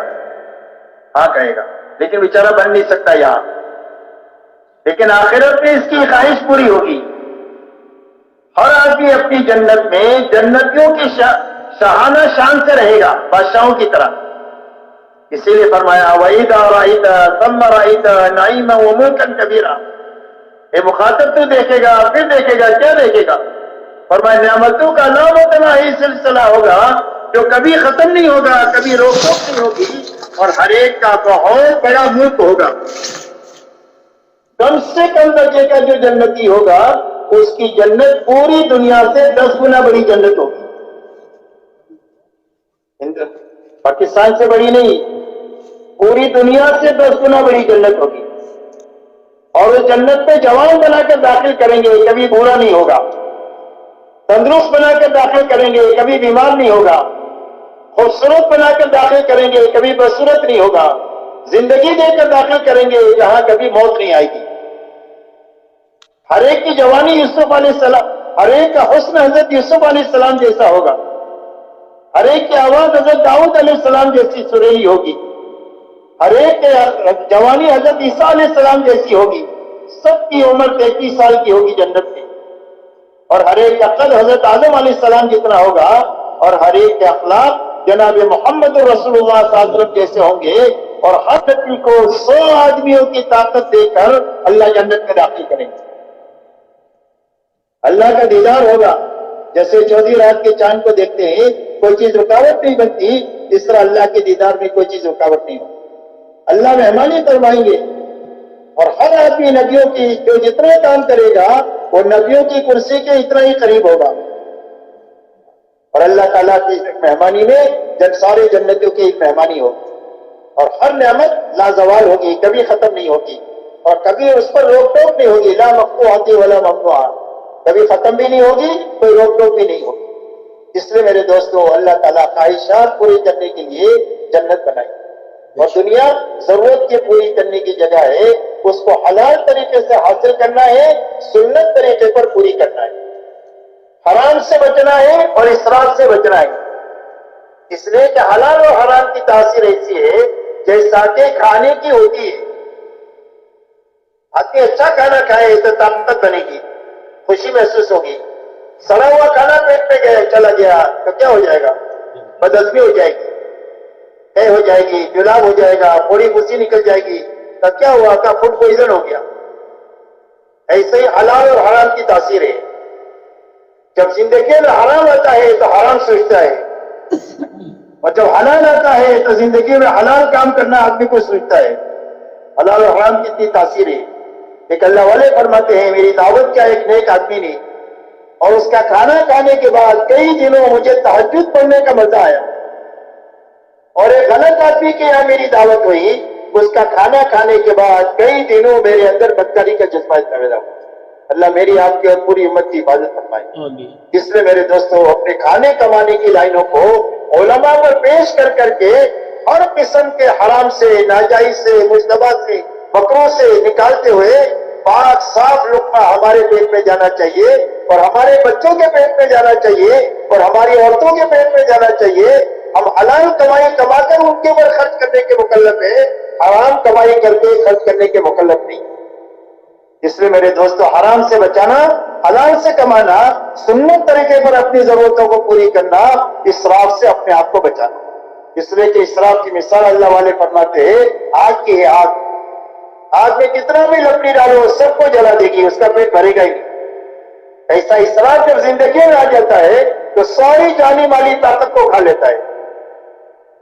نہ علاوت کے لیے بچے، نہ عبادت کے لیے بچے، نہ اخلاق کے لیے بچے، ساری جانی والی طاقت کھا لیتا ہے، بوڑھے ماں باپ کو سنبھالنے کے لیے نہیں بچتی ہے، یہاں تک کہ فرض نماز پڑھنے کے لیے وقت نہیں بچتا۔ اسراف اتنی زندگی کو کھا لیتا ہے، اس لیے اسراف کی اجازت نہیں ہے۔ اسراف سے اپنے آپ کو بچانا اور سنت طریقے پر اپنی زندگی کو لانا۔ سنت میں برکت ہی برکت ہے، سنت میں رحمت ہی رحمت ہے، سنت میں حفاظت ہی حفاظت ہے، سنت میں سب سے زیادہ اللہ سے قرب کو پیدا کرنے کی طاقت اللہ نے دی ہے۔ اس لیے اپنی ضرورتوں کو اس طریقے سے پورا کریں۔ اسی کے ساتھ میں جب یہ 4 لائنیں ٹھیک ہوگی، جب کلمہ بنے گا، جب عبادت کی لائن ٹھیک ہوگی، جب معاشرت کے لائن ٹھیک ہو جائے گی، اور جب ہماری معاملات کی لائن ٹھیک ہو جائے گی، اب ہماری زندگیوں میں اخلاق کے پھل لگیں گے۔ 5ویں نمبر پر جا کر زندگی میں اخلاق آتے ہیں، یہ 4 لائنیں ٹھیک ہونے کے بعد میں، ورنہ تو اغراضی ہوتی ہے۔ اور جب اخلاق زندگی میں آئیں گے تو پوری دنیا اسلام کی طرف ایسے آئے گی جیسا بھوکا کھانے کی طرف آتا ہے اور پیاسا پانی کی طرف آتا ہے اور دھوپ میں چلنے والا چھاؤں کی طرف آتا ہے، ایسی ساری انسانیت دین کی طرف اور اسلام کی طرف دوڑ کر آئے گی، اور دنیا کا کوئی بھی پروپیگنڈا ان کو حق کی طرف سے آنے سے روک نہیں سکتا ہے۔ اسی لیے دنیا میں دین جو چلا ہے وہ طاقت کے زور پر نہیں چلا ہے، بلکہ ایمان اور اعمال اور اخلاق کے راستے سے چلا ہے۔ صحابہ دنیا میں جو پھرے ہیں وہ ایمان کے ساتھ، اعمال کے ساتھ اور اخلاق کے ساتھ دنیا میں پھرے ہیں، جو ساری انسانیت کے قلوب کو اسلام کی طرف متوجہ کیے۔ اس لیے میرے دوستو، اپنی اخلاقی زندگی کو اچھے سے اچھی بنانا۔ اخلاق کے بارے میں فرمایا اکملکم ایمانا احسنکم اخلاقا، اور میں تم میں سب سے زیادہ کامل ایمان والا وہ ہے جو تم میں سب سے زیادہ اچھے اخلاق والا ہے۔ اور اخلاق کا خلاصہ فرمایا کس میں؟ فرمایا کسی کو ہم سے تکلیف نہیں پہنچے، سب کو ہم سے راحت پہنچے، اپنوں کو، پرائیوں کو، سب کو، ساری انسانیت کو ہم سے راحت پہنچے۔ ہماری کسی کے ساتھ کوئی دشمنی نہیں ہے، ہماری کسی کے ساتھ کوئی دشمنی نہیں ہے۔ ہم اللہ کو چاہتے ہیں، اللہ کے نبی کو چاہتے ہیں، ان کی لائی ہوئی زندگی چاہتے ہیں، اور ساری انسانیت کے لیے ہم بھلائی چاہتے ہیں کہ ساری انسانیت جہنم کے عذاب سے بچ جائے اور ساری انسانیت جنت میں داخل ہو جائے، اللہ کی ناراضگی سے بچ جائے اور اللہ کی رضا والی زندگی حاصل کر لے، اللہ کی رضا والی موت مرے۔ یہ ساری انسانیت کے لیے ہم چاہتے ہیں، ہماری کسی کے ساتھ کوئی دشمنی نہیں، اس لیے ہر ایک کے ساتھ میں ہم بھلائی کریں گے۔ اور اخلاق کا خلاصہ حضور صلی اللہ علیہ وسلم نے چند باتوں میں بتایا ہے۔ آپ یہ فرماتے ہیں کہ جو تمہارے ساتھ برائی کرے اس کے ساتھ بھلائی کرو، جو تمہارے پر ظلم و زیادتی کرے اس کو درگزر کرو، معاف کرو، اس لیے کہ معاف کرنا آسان ہے، بدلہ لینا مشکل ہے۔ ایک آدمی نے آپ کو تماچا مارا، کیونکہ اتنا ہی ناک کے تماچا مار سکتے ہیں، اگر آپ نے زور سے مار دیا تو آپ کا شمار ظالموں میں ہو جائے گا۔ کس میں ہو جائے گا؟ ظالموں میں۔ ایک مرتبہ حضرت صدیق اکبر حضور صلی اللہ علیہ وسلم کے ساتھ تھے، سامنے سے ایک دوسرا آدمی آیا، غلط آدمی، اس نے آ کر کے حضرت صدیق اکبر کو بلا دینا کہنا شروع کیا۔ صدیق اکبر خاموش ہے، حضور صلی اللہ علیہ وسلم ہنس رہے۔ تھوڑی دیر کے بعد صدیق اکبر نے جواب دینا شروع کیا تو آپ وہاں سے چل دیے۔ تو صدیق اکبر نے حضور سے پوچھا کہ اللہ کے نبی وہ مجھے کہہ رہا تھا تو آپ ہنس رہے تھے، اور جب میں نے جواب دینا شروع کیا تو آپ چل دیے یہاں سے۔ تو فرمایا جب تم چپ تھے تو تمہاری طرف سے فرشتہ جواب دے رہا تھا، اور جب تم نے جواب دینا شروع کیا تو مجھے یہ خطرہ ہو گیا کہ کہیں تمہاری طرف سے زیادتی نہ ہو جائے۔ کیا نہ ہو جائے؟ زیادتی۔ اس لیے کہ بدلہ لینا بہت مشکل ہے اور معاف کرنا بہت آسان ہے۔ جب ہم ایک دوسرے کو معاف کریں گے اور درگزر کریں گے تو اللہ بھی ہم کو معاف کر دیں گے۔ اللہ سے معافی لینے کا راستہ اللہ کے بندوں کو معاف کرنا ہے، اللہ کے بندوں کو درگزر کرنا ہے۔ اس نے فرمایا جو تمہارے پر ظلم و زیادتی کرے اس کو درگزر کرو۔ فرمایا جو تمہارے ساتھ رشتہ داری کو توڑے اس سے رشتہ داری کو جوڑو، جو رشتہ داری توڑے اس کے ساتھ رشتہ داری جوڑو۔ اس لیے کہ صلہ رحمی کا مسئلہ تو بہت اہم ہے۔ قیامت کے دن صلہ رحمی اللہ سے کہے گی اے اللہ جس نے مجھے دنیا میں جوڑا اپنی رحمت سے اس کو جوڑ دے، اور جس نے مجھے دنیا میں توڑا اپنی رحمت سے اس کو کاٹ دے۔ اس لیے ہر حال میں رشتہ داری کو نبھانا چاہیے۔ چاہے کتنا ہی اپنی آنکھ پر جھیلنا پڑے، کتنا ہی برداشت کرنا پڑے، کبھی رشتہ داری کو خراب نہیں کرنا چاہیے۔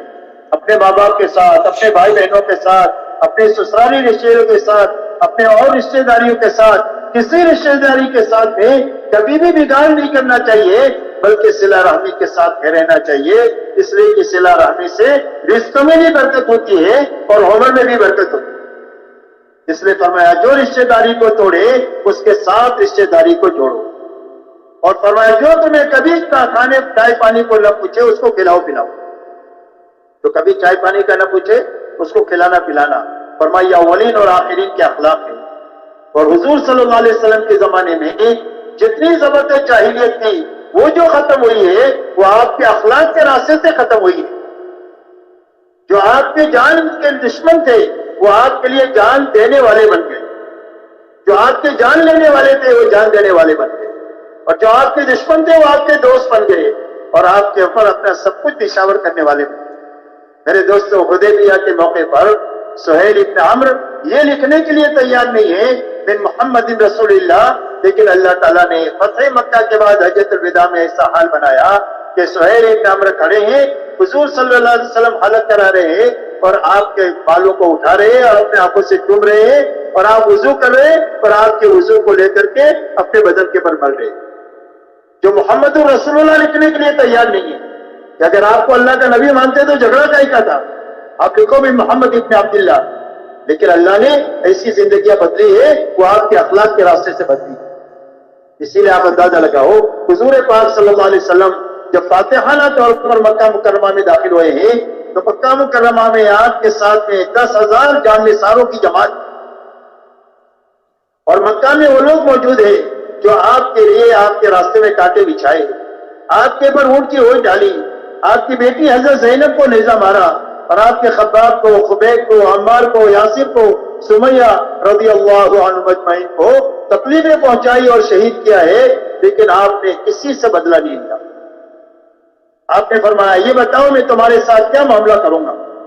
مکے والوں نے کہا اخن کریم ابن اخن کریم، فرمایا آپ تو بھلے ہیں، بھلوں کی اولاد ہیں۔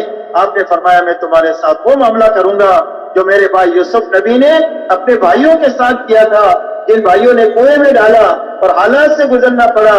جب یہ بھوکے ان کے پاس آئے ہیں تو کہا لا تصریب علیکم اليوم، تمہارے پر کوئی لعن طعن نہیں، اللہ تم کو معاف کرے، ہم نے تم کو معاف کر دیا۔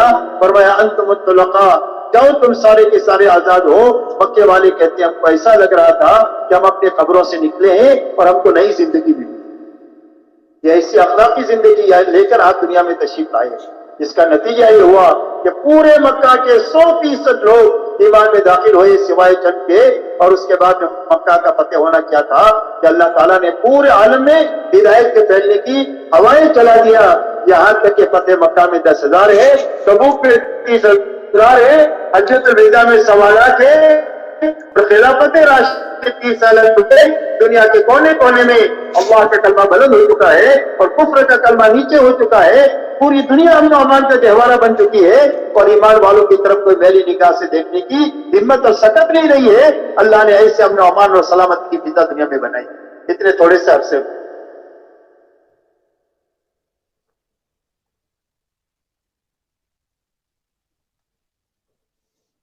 اس لیے میرے محترم دوستو، اپنے اخلاقی زندگی کو اچھے سے اچھی بنانا، اس لیے کہ پوری دنیا کے سامنے جو چیز آئے گی وہ ہماری معاشرت آئے گی، ہمارے معاملات آئیں گے اور ہمارے اخلاق آئیں گے۔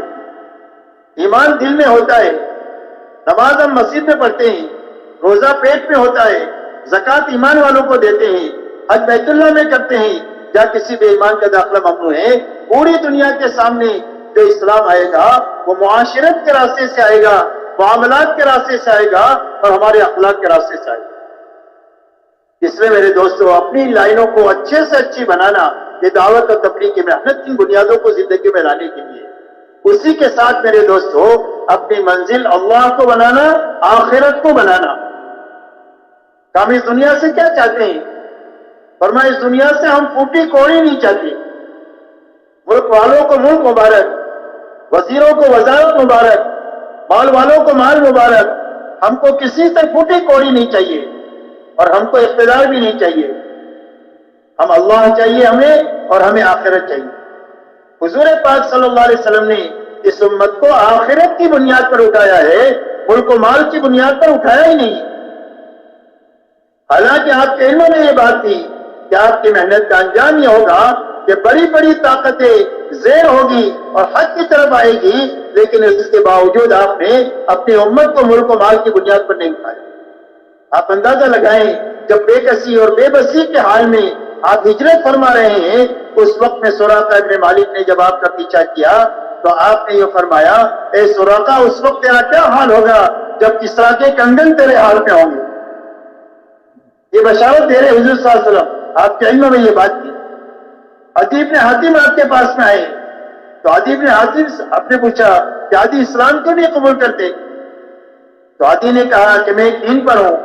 فرمایا تیرے دین کو میں تجھ سے زیادہ جانتا ہوں، تو تیری قوم کا جو مال کھاتا ہے تیرے دین میں حلال ہے.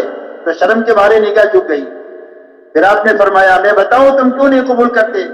تم اس لیے قبول نہیں کرتے ہو کہ تم دیکھتے ہو کہ ہماری چاروں طرف کمزور لوگ ہیں کہ جن کے پاس کپڑے نہیں ہیں پہننے کے لیے، ایک دوسرے کی اوٹ پہ بیٹھتے ہیں تاکہ سطر نہ کھلے.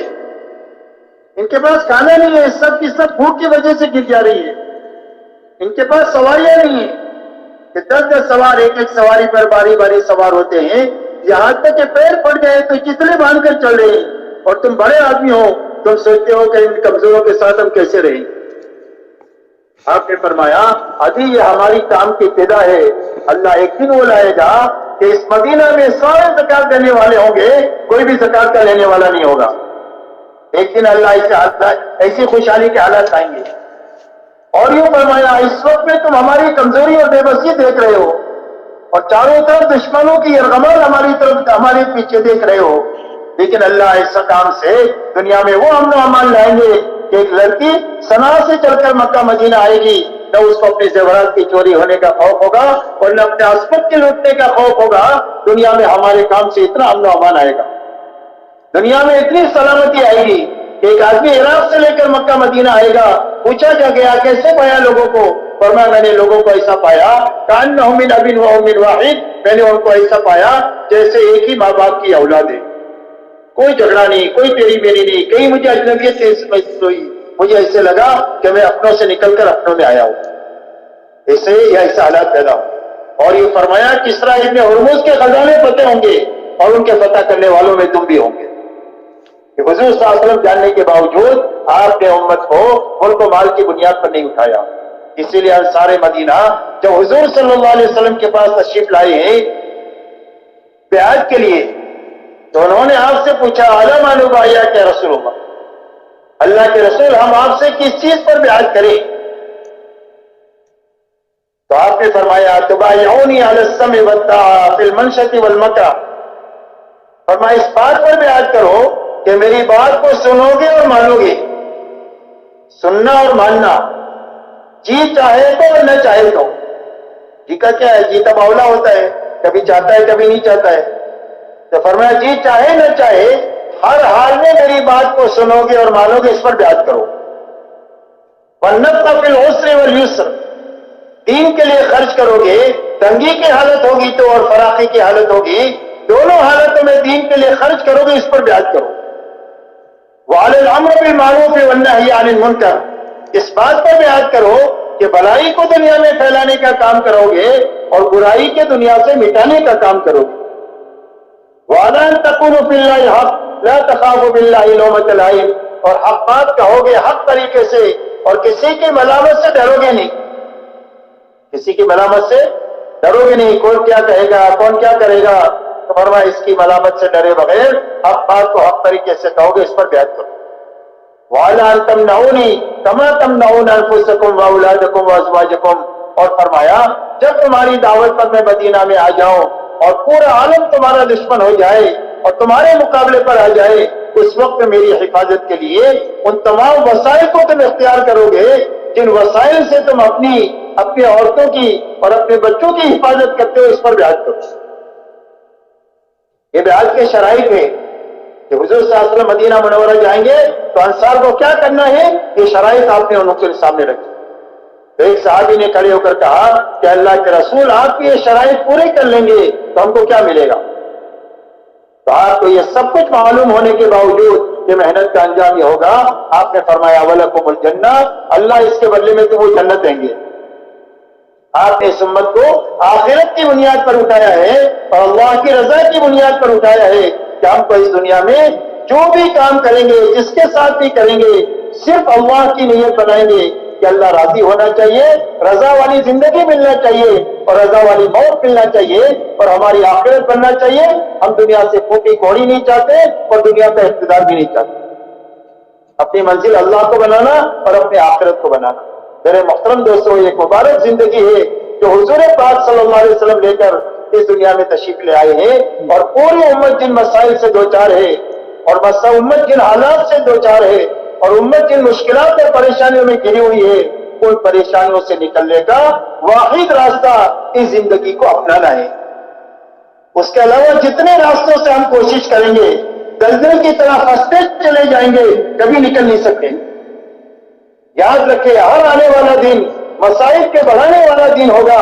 اس زندگی کے بغیر اس زندگی مسائل کا حل صرف اس زندگی میں رکھا ہے۔ قرن اول میں مسائل حل ہوئے ہیں انسانیت کے، صرف اس زندگی کے راستے سے حل ہوئے ہیں۔ آج بھی مسائل حل ہوں گے اس زندگی کے راستے سے ہوں گے، اور آئندہ بھی مسائل حل ہوں گے وہ صرف اس راستے سے حل ہوں گے اور کوئی دو راستہ نہیں۔ پوری امت کے مسائل کا حل اور ساری انسانیت کے مسائل کا حل، اس لیے کہ انسانیت کتنا بھی ترقی کرتی جائے اس کے مسائل حل نہیں ہوں گے، مسائل الجھتے ہی چلے جائیں گے۔ آپ یہ بتاؤ، دنیا میں امن و امان بڑھا یا خوف و ہراس بڑھا؟ کہ بھائی کیا بڑھا؟ جان و مال کا تحفظ بڑھا یا جان و مال کا ضیاع بڑھا؟ دوستیاں بڑھی کہ دشمنیاں بڑھی؟ حسن زن بڑھا کہ بدگمانیاں بڑھی؟ آپ دیکھو، دنیا میں مسائل حل نہیں ہوئے ہیں، مسائل بڑھے ہیں اور آئندہ مسائل اور بڑھیں گے، اس لیے کہ چیزیں مسائل کا حل نہیں ہے۔ مسائل کا حل صرف حضور پاک صلی اللہ علیہ وسلم کی لائی ہوئی یہ پاکیزہ زندگی ہے۔ اس زندگی سے امت بھی سنبھل جائے گی اور ساری انسانیت بھی سنبھل جائے گی۔ اس لیے میرے دوستوں، یہ مبارک زندگی ہمارے اپنے اندر میں آ جائے، ہمارے گھرانے میں آ جائے، ہماری برادری میں آ جائے، ہمارے ملک کے ایک ایک چپے میں آ جائے اور پورے عالم کے اندر میں آ جائے۔ اللہ نے نظام ایسا چلایا ہے کہ پوری دنیا کے ہر ملک میں ہمارے ایمان والے باشندے رہتے ہیں، کہیں زیادہ ہے کہیں کم ہے۔ محنت کا ایسا رخ پوری دنیا میں قائم ہو جائے کہ کوئی ملک، کوئی شہر، کوئی گاؤں ایسا نہ بچے کہ جہاں پر ایمان والے رہتے ہوں اور وہاں ہماری جماعتیں اس زندگی کو اپناتے ہوئے اس زندگی کو ان کے دل میں عام کرنے کی محنت نہ کر رہے ہو۔ ایسا کوئی گاؤں نہ بچنا چاہیے، بلکہ پوری دنیا میں محنت کا ایک ایسا جال بیت جائے کہ جس کے نتیجے میں جو ایمان والے جہاں کہیں بھی ہے وہ اس زندگی کو اپنا کر جینے والے بنے۔ جب یہ زندگی میرے دوستوں دنیا میں وجود میں آئے گی اور ہر جگہ ایک مجمع بنتا چلا جائے گا اور ہر جگہ اس کا ماحول بنتا چلا جائے گا، تو یہ مجمع انسانیت کو اس کی طرف آنے پر مجبور کر دے گا اور یہ ماحول انسانیت کو اس طرف آنے کے لیے ان کے شوق کو بڑھا دے گا، اس لیے کہ انسانیت کے مسائل کا حل اس کے علاوہ اور راستے میں ہے ہی نہیں۔ اس لیے میرے دوستو، اللہ نے ایک بڑا کام ہمارے زمانے میں عطا فرمایا، اس لیے اس کام کے بارے میں پورا مجمع آج کے دن یہ کرے کہ انشاءاللہ اس کام کو ہمیں کرنا ہے اور اچھی طرح کرنا ہے۔ کیوں بھائی کرنا ہے انشاءاللہ؟ کس کو کرنا ہے؟ ماشاءاللہ پورے مجمع کو کرنا ہے۔ اب میرے محترم دوستو، اس محنت کے ذریعے سے جو چیز مطلوب ہے وہ محنت یہ مطلوب ہے کہ اس محنت کو کرتے کرتے ہمارے اندر میں محنت کی وہ استعداد پیدا ہو جائے جو استعداد حضور صلی اللہ علیہ وسلم نے 23 سالہ دور نبوت کے امت میں پیدا کی۔ اس لیے کہ ہم تو بڑے کمزور ہیں، اس محنت سے بہت دور جا چکے ہیں، تو اگر وہ محنت سے پہلے دن کی تشکیل کرے تو ہمارے لیے آسان نہیں ہوگا۔ بچہ پیدا ہوتے ہی دوڑنا نہیں شروع کرتا، بچہ پہلے بیٹھنا شروع کرتا ہے، پھر گھٹنوں کے بل چلتا ہے، پھر کھڑے ہو کر چلتا ہے، پھر دوڑتا ہے۔ تو یہ دوڑنے ہمارے اندر میں آ جائے اور اس محنت تک پہنچنا آ جائے جس کے لیے ہمارے بزرگوں نے محنت کی ایک آسان شکل ہمارے سامنے رکھی۔ خروج کی بھی آسان شکل ہے اور مقامی محنت کی بھی آسان شکل رکھی ہے کہ اس محنت کی شکل کے ذریعے سے پوری امت میں سے ایک معتدی مجمع محنت کے اس رخ تک پہنچے جس رخ پر حضور صلی اللہ علیہ وسلم امت کو چھوڑ کر گئے. اس لیے کہ دنیا میں کام اس وقت پہ پورا ہوگا جب ایک مجمع اس نوعیت کا بنے گا جو مجمع حضور صلی اللہ علیہ وسلم اپنے زمانے میں بنا کر کے گئے. ضروری نہیں ہے کہ کروڑوں لوگ بنے, ضروری نہیں ہے کہ لاکھوں بنے, ہو سکتا ہے سینکڑوں میں ہو جائے, ہم نہیں جانتے وہ مجمع کتنا ہوگا, ہو سکتا ہے ہزاروں میں ہو جائے, ہو سکتا ہے چند لاکھ میں ہو جائے. کروڑوں مسلمان ہیں, اس میں سے ایک مجمع ایسا بنے کہ جن کی زندگیوں میں محنت کا وہ قائم ہو جائے جو حضور صلی اللہ علیہ وسلم نے 23 سالہ دور نبوت میں امت میں قائم کیا ہے. تو آپ نے 23 سالہ دور نبوت میں امت میں محنت کا کیا رخ قائم فرمایا؟ آپ نے محنت کا یہ رخ قائم کیا کہ جو آپ کی دعوت پر ایمان میں آیا, آپ نے اس کی جان مال کو ایمان کے سیکھنے پر اور ایمان کے پھیلانے پر یعنی دعوت اللہ پر اتنی لگوایا جتنا کہ دعوت کا تقاضا تھا. یہ سمجھنے کی باتیں ہیں, اللہ ہمیں اور پوری امت کو سمجھا دے. اس لیے میرے دوستوں سب سے پہلے امت کی جان مال دعوت پر اتنی لگوائی گئی جتنا دعوت کا تقاضا تھا. یہ سمجھنے کی بات ہے کہ بھائی گھر کاروبار میں ہم کتنے لگتے لگاتے ہیں, گھر کاروبار میں کتنے لگتے لگاتے ہیں, جتنا تقاضا ہوتا ہے اتنے لگتے لگاتے ہیں. جب گھر کاروبار میں اتنے لگتے لگاتے ہیں تو گھر کاروبار کے سارے تقاضے پورے ہو رہے ہیں, اس لیے کہ جتنا تقاضا ہے اتنا لگتے ہیں. تو دعوت پر ہماری جان مال جب اتنی لگے گی جتنا دعوت کا تقاضا ہے تو دعوت کے جتنے تقاضے گھر سے لے کر عالم کے ہیں وہ سارے تقاضے اچھی طریقے سے پورے ہوتے چلے جائیں. اس لیے سب سے پہلے آپ نے امت کی جان مال دعوت پر اتنی لگوائی جتنا دعوت کا تقاضا تھا. نمبر 2, ایمان والوں کی جان مال کو عبادت پر لگوائی کہ ہر آدمی عبادت پر اپنی جان مال اتنی لگائے کہ عبادت میں حقیقت پیدا ہو جائے اور عبادت امت میں زندہ ہو جائے جتنا کہ عبادت کا تقاضا ہے. اتنی جان مال لگوائی. تیسری لگانے کی جگہ اخلاق ہے کہ اپنی جان مال سے اللہ کی مخلوق پر رحم کا معاملہ کریں گے, خیر خواہی اور بھلائی کا معاملہ کریں گے, یتیموں پر, بیواؤں پر, مسکینوں پر, محتاجوں پر, مقروضین پر, مدیونین کے اوپر اور بیماروں پر. غرض یہ کہ جس پر جس لائن کا بوجھ ہے اس بوجھ کو ہلکا کرنے میں اپنی جان مال اتنی لگائیں گے جتنا اخلاق کا تقاضا ہے. یہ 3 بنیادیں ہیں اس امت کے لگانے کی, دعوت ہے, عبادت ہے اور اخلاق ہے. صحابہ ایمان کے ساتھ, اعمال کے ساتھ, اخلاق کے ساتھ دنیا میں پھرے. چوتھی لگانے کی بنیاد ہماری اور ہمارے گھر والوں کی ضروریات ہے. اس کو حاصل کرنے میں بھی لگنا ہے, اس کے پورا کرنے میں بھی لگنا ہے, لیکن بقدر ضرورت لگنا ہے, اسراف سے بچ کر کے لگنا ہے. یہ محنت کا صحیح رخ ہے جو حضور صلی اللہ علیہ وسلم نے 23 سال میں امت میں زندہ فرمایا. اور محنت کا رخ میرے دوستو یہ اتنا طاقتور ہے کہ اگر یہ رخ امت کے ایک معتدی مجمع میں زندہ ہو جاتا ہے تو صدیوں میں جو نقصان ہوا ہے اس کی تلافی سالوں میں ہو جائے گی.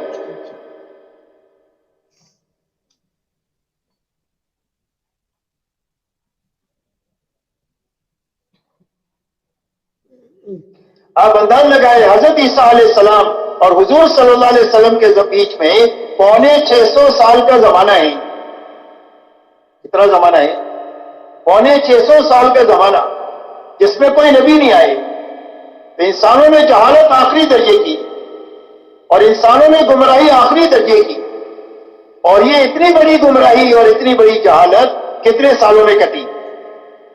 کہ بھئی کتنے سال میں کٹی؟ صرف 23 سال میں کٹی. کتنے سال میں؟ 23 سال میں 650 سال کی جہالت اور 650 سال کی گمراہی اللہ تعالیٰ نے ختم فرما کر کے 2 بڑے بڑے کام دنیا میں ایسے وجود میں فرما دیے کہ جس کی وجہ سے امت کی نیابی پال لگ گئی اور انسانیت کا سویا ہوا نصیب بھی جاگ گیا. ایک تو مجمع بن گیا 23 سالہ محنت کے نتیجے میں. ایسا مجمع بن گیا جس میں مرد ہیں, عورتیں ہیں, بچے ہیں, جوان ہیں, بوڑھے ہیں, مالدار ہے, غریب ہے, شہری ہے, دیہاتی ہے. غرض یہ کہ ایک ایسی سوسائٹی اور ایک ایسا مجمع تیار ہو گیا کہ جس مجمع کو دنیا کے سامنے پیش کر سکتے ہیں یہ اسلام ہے اور یہ مسلمان ہے. اور ان کی دعوت ہوئی اسلم و تسلم ہو کا اسلام لاؤ سلامتی ملے گی، تو کون سا اسلام کا ہمارے جیسے ہو جاؤ. اتنا بڑا کام ہو گیا، ایک مجمع تیار ہو گیا 30 سالہ محنت کے نتیجے میں، کہ جس کو پوری دنیا کے سامنے پیش کر سکتے. دوسرا میرے دوستوں، ماحول بن گیا پورے حجاز کا، بت پرستی ختم ہو گئی پورے حجاز میں سے. خصوصیت کے ساتھ مدینہ منورہ کا ماحول ایسا پاکیزہ بن گیا کہ جس ماحول میں 100% ایمان والوں کے دلوں میں اللہ رسول کی محبت سب سے زیادہ تھی. تلاش کرنے سے آپ کو کوئی بے نمازی نہیں ملے گا. ہر آدمی اپنے دین سے باخبر تھا، ہر آدمی اپنے دین پر عمل کرنے والا تھا. 100% ایمان والے، ایک دوسرے کے حقوق کے ادا کرنے والے، بلکہ احسان کرنے والے، بلکہ انصاف کرنے والے تھے. یہ اس معاشرت کی بنیاد تھی. آپ کو تلاش کرنے سے کوئی دنیا کا طالب نہیں ملے گا، سارے آخرت کے طالب ملیں گے، سارے آخرت کے اللہ کے رضا کے طالب ملیں گے. کوئی آپ کو دنیا کا طالب نہیں ملے گا مدینہ منورہ میں. اور 100% ایمان والے اپنے آپ کو دین کا ذمہ دار سمجھتے تھے کہ جس طرح میں باپ ہوں بچوں کا ذمہ دار ہوں، جس طرح میں شوہر ہوں بیوی کی ذمہ داری میرے پر ہے، ایسا ہی مسلمان ہوں اسلام کی ذمہ داری بھی میرے پر ہے. دنیاوی ذمہ داری کے پورا کرنے کے لیے جتنی جان مال کی ضرورت ہوتی ہے میں خوشی خوشی لگاتا ہوں، ایسا ہی اسلام کی ذمہ داری کو پورا کرنے کے لیے جتنی جان مال صلاحیت کی ضرورت ہوگی خوشی خوشی بغیر بوجھ کے لگاؤں گا. 100% ایمان والے اپنے آپ کو اس کا ذمہ دار سمجھتے تھے. یہاں تک کہ آپ کے زمانے میں کام کا رخ یہ تھا کہ جب کوئی تقاضا آپ کے سامنے آتا تو نماز کے عنوان پر ایمان والے مسجد میں جمع ہو جاتے. وہ تقاضا ان کے سامنے رکھ دیا جاتا تو سارا مجمع اس تقاضے کو پورا کرنے کے لیے تیار ہے. لیکن اس مجمع میں بعض لوگ وہ ہے کہ جن کے پاس سواری بھی ہے توشہ بھی ہے کام پر جانے کے لیے. بڑا مجمع وہ ہے جن کے پاس سواری بھی نہیں ہے توشہ بھی نہیں ہے. اور حضور صلی اللہ علیہ وسلم کے پاس اتنا مال نہیں ہے کہ ان کو سوار بھی کرے ان کو توشہ بھی دے. تو جن کے پاس سواری اور توشہ ہے وہ تو چلے گئے کام پر، اور جن کے پاس سواری اور توشہ نہیں تھا وہ روتے ہوئے رہ گئے. قرآن ان کے بارے میں کہہ رہا ہے تولوا اعینہم تفیض من الدم، فرمایا اس حالت میں یہ واپس لوٹے ہیں کہ ان کی آنکھوں سے آنسو جاری ہے کہ کرنے کا کام تھا رہ گیا. آپ نے فرمایا یہ رونے والے جانے والوں کے ساتھ ہے، اور جو اکرام ان جانے والوں کا اللہ کریں گے وہی اکرام ان رونے والوں کا بھی اللہ وہی اکرام کریں گے. جو ترقی کرنے والوں کو اللہ دیں گے وہ ترقی رونے والوں کو بھی اللہ وہ ترقی دیں گے. اس لیے میرے دوستوں محنت کا یہ رخ پورے مدینہ میں قائم ہوا. جب ماحول بن گیا اور مجمع بن گیا تو آپ دیکھو پوری دنیا کے اسلام کی طرف آنے کی راہ ہموار ہو گئی. اس لیے کہ جب کبھی بھی ہمارے اندر میں اس بات کا فکر پیدا ہوگا کہ انسانیت جہنم سے بچ جائے، اس وقت میرے دوستوں ہم کو دنیا کے سامنے یہی دو چیز پیش کرنی ہوگی. ہماری تقریر اور تحریر سے دنیا مطمئن نہیں ہوگی کہ ہم تقریر سے ان کو اسلام سمجھا دے یا ان کو تحریر سے سمجھا دے. دنیا اس سے مطمئن نہیں ہوگی. دنیا ان دو چیزوں کا مطالبہ کرے گی کہ اسلام ہمارے زمانے میں اس زمانے میں قابل عمل ہے، اس کا نمونہ آپ ہم کو بتاؤ. محلہ بتاؤ، شہر بتاؤ، ملک بتاؤ، جہاں ہم جا کر کے دیکھیں کہ 100% مرد عورتیں جوان بوڑھے پورے دین پر چل رہے. ایسا کوئی مجمع ہم کو بتاؤ یا ایسا کوئی ماحول آپ ہم کو بتاؤ کہ جس ماحول میں جا کر کے ہم یہ دیکھیں کہ 100% دینداری زندہ ہے. اور جب یہ دو چیزیں آپ دنیا کے سامنے پیش کر لیں گے تو پوری دنیا حق کی طرف ایسی دوڑ کر آئے گی جیسا بھوکا کھانے کی طرف آتا ہے، پیاسا پانی کی طرف آتا ہے، اور دھوپ پہ چلنے والا چھاؤں کی طرف آتا ہے. اور دنیا کا کوئی بھی پروپیگنڈا ان کو حق کو قبول کرنے سے روک نہیں سکتا ہے. اللہ تعالیٰ نے اتنی طاقت حق میں رکھی ہے.